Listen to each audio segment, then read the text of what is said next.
ప్రభు అయిన యేసుక్రీస్తు నామమునకు మహిమ ఘనత ప్రభావములు చెల్లునుగాక. ప్రభువునందు ఆనందించుడి, మరలా చెప్పుదును ఆనందించుడి అని ప్రభువాక్యం సెలవిచ్చున్నది. దేవుని బిడ్డలమైన మనము ప్రభువు యందు మనం ఎల్లప్పుడూ ఆనందించాలి. దిగులు పడకూడదు, జడియకూడదు, భయపడకూడదు.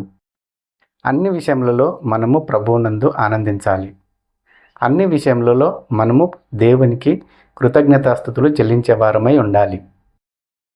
కాబట్టి మనము ఎల్లప్పుడూ ప్రభువునందు ఆనందించాలి, సంతోషించాలి, గంతులు వేయాలి. దానియేలు గ్రంథము 12వ అధ్యాయము 3వ వచనం.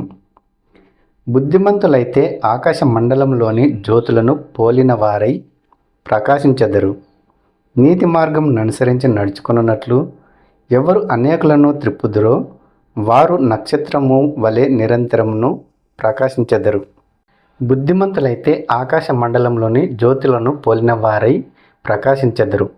నీతి మార్గమును అనుసరించినట్లు ఎవరు అనేకులను త్రిప్పుదురో వారు నక్షత్రము వలె నిరంతరము ప్రకాశించెదరు అని పరిశుద్ధ గ్రంథము మనకు తెలియజేయుచున్నది. ఒక వ్యక్తి ఎప్పుడు బుద్ధిమంతుడవుతాడు? ఇష్టానుసారమైన జీవితం జీవిస్తున్నప్పుడు బుద్ధిమంతుడవుతాడా?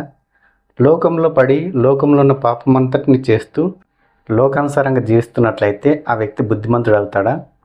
బుద్ధిమంతుడు ఎప్పటికీ కాలేడు. ఎప్పుడు బుద్ధిమంతుడు అవుతాడు? తాను చేసినటువంటి పాపములను తెలుసుకొని, తన తప్పులను తెలుసుకొని, తన దోషములను తెలుసుకొని, ఎప్పుడైతే నేను చేస్తున్నది తప్పు అని తాను తెలుసుకొని ఎప్పుడైతే దేవుని వైపు తిరుగుతాడో అప్పుడు అతడు బుద్ధిమంతుడు అవుతాడు. లోకానుసారంగా జీవిస్తున్నప్పుడు కానీ, ఇష్టానుసారంగా జీవిస్తున్నప్పుడు కానీ అతడు ఎప్పటికీ బుద్ధిమంతుడు కాలేడు. కాబట్టి తప్పిపోయిన కుమారుడు చూడండి, తన తండ్రి దగ్గర ఆస్తిని మొత్తం పంచుకొని విదేశాలకు వెళ్ళిపోయి దుర్వ్యాపారం చేస్తాడు. కానీ చెడ్డ స్నేహితులతో కలిసి ఉన్న డబ్బంతా, ఉన్న ఆస్తినంతా పోగొట్టుకుంటాడు. అప్పుడు అతడు బుద్ధిమంతుడు అవుతాడా? లేదు. అతడు ఎప్పుడు బుద్ధిమంతుడు అవుతాడు? తాను చేసినటువంటి తప్పు ఎప్పుడైతే తెలుసుకుంటాడో అప్పుడు తన తండ్రి గుర్తొస్తాడు.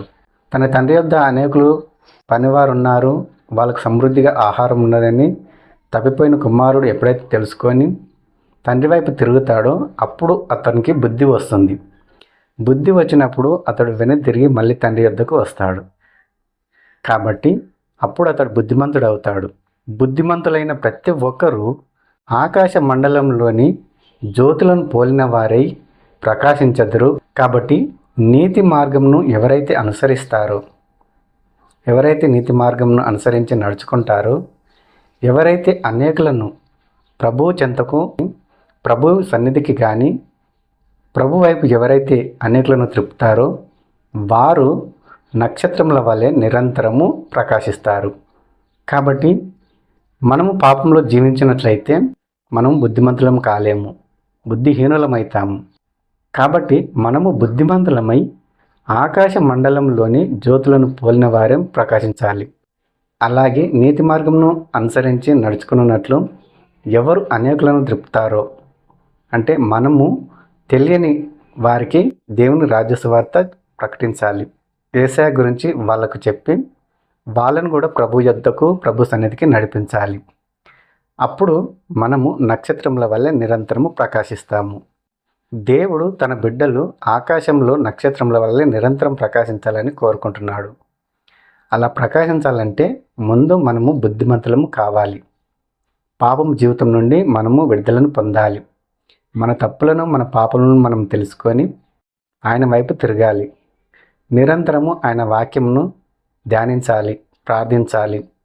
అప్పుడు మనము బుద్ధిమంతులం అవుతాము. దేవుని యందు భయభక్తులు కలిగి జీవించిన వారం అవుతాము. దేవునికి లోబడిన వారం అవుతాము.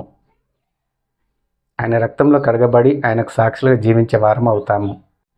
కాబట్టి ఇప్పటి వరకు లోకానుసారంగా జీవిస్తున్నట్లయితే ఈరోజు ఈ వాగ్దానమును విని నీ తప్పులు తెలుసుకొని, నీ పాపములు తెలుసుకొని ఆయన వైపు తిరుగు. అప్పుడు దేవుడు నీ పాపములను నిన్ను క్షమిస్తాడు. నిన్ను, నీ పాపములను ఆయన రక్తంలో కడిగి నిన్ను పరిశుద్ధంగాను పవిత్రంగాను తీర్చిదిద్దుతాడు. ఆయనకు సాక్షిగా జీవించే విధంగా, ఆయన చిత్తంను నెరవేర్చే విధంగా నిన్ను మలుస్తాడు. మీరు ఎప్పుడైతే బుద్ధిమంతులు అవుతారో ఆకాశ మండలంలోని జ్యోతులను పోలిన వారై ప్రకాశిస్తారు, నీతి మార్గంను అనుసరిస్తారు. అనేకులకు ఆయన గురించి, ఆయన సువార్త ఇతరులకు చెప్పి అనేకులను ఆయన పాద సన్నిధికి మీరు నడిపిస్తారని ప్రభువైన యేసుక్రీస్తు నామంలో మిమ్మల్ని అందరినీ కోరుకుంటున్నాను.